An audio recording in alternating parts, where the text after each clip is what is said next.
இப்போ நீங்கள் கேட்குறீங்களா ஒரு சில பேர், நான் எந்த தப்பு தம்பி பண்ணேன், இவ்வளவு கஷ்டமாக இருக்கே தம்பி, என் வாழ்க்கையே நிம்மதியே போச்சே தம்பி, எனக்கு இப்படி இருக்கே அப்படி இருக்கே நீங்கள் கேட்குறீங்க. போன ஜென்மத்தில் இப்படி அவனா சொல்லி கொடுத்துருந்துருப்பான், இல்லைன்னா வாய்ப்பே இல்லை நீங்கள் எடுத்தோடனே ஞானத்துக்கு வரதுக்கலாம். அதெல்லாம் எண்டு. சரியை கிரியை கர்மா யோகம் கடைசியில் தான் ஞானம். ஞான பாதைக்கு வந்துட்டீங்க நீங்கள். போன ஜென்மத்திலையும் இதுக்காக ஏங்கியிருப்பீங்க, போன ஜென்மத்திலையும் கஷ்டப்பட்டு இருந்திருப்பீங்க, அங்கே எவனா சொல்லியிருந்திருப்பான், சரியாக கேட்டிருக்க மாட்டீங்க. எப்படி இப்போ நான் சொல்கிறேன் நீங்கள் கேட்காம வாழ போகிறீங்களோ அந்த மாதிரி. அப்படி வாழ்ந்ததுனால இப்போ இந்த பிறவி எடுத்து வலியாக இருக்குது. அப்போவே கேட்டிருந்தீங்கன்னா இவ்வளோ வலி இல்லை. ஒரு நல்ல குடும்பத்தில் பிறந்திருப்பீங்க, பிறக்கும் போதே ஞான சம்பந்தமாக ஞானத்தோட பிறந்திருப்பீங்க, லிபரேட் ஆகிருப்பீங்க.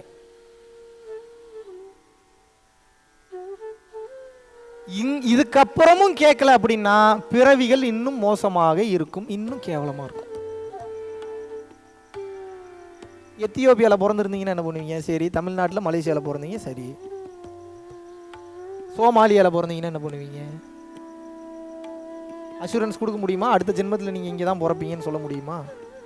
எப்படி ஒரு பிளஸ்டு கண்ட்ரியில் பிறந்திருக்கீங்க, இன்னும் உங்களுக்கு பிரச்சனை இல்லாத தன்மையில் இருக்கீங்க, ஞானத்தை வரைக்கும் பயணம் பண்ணி வந்திருக்கீங்க.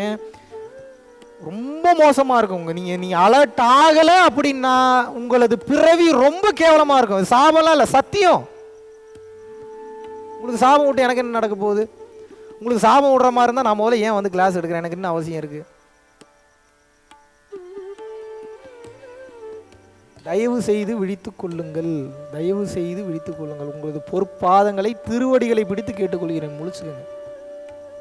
நம்ம மனித உடல் கிடையாது, நாம் ஆன்மா. ஆன்மானா பேய் பிசாசு கிடையாது, லைட். நம்ம யாரு? லைட்னா நீங்கள் நினைக்க போன இந்த லைட்டு கிடையாது. ஒரு மேலே இருக்கு பாருங்க, Jyothi. We are bloody aliens. நம்ம யாரு?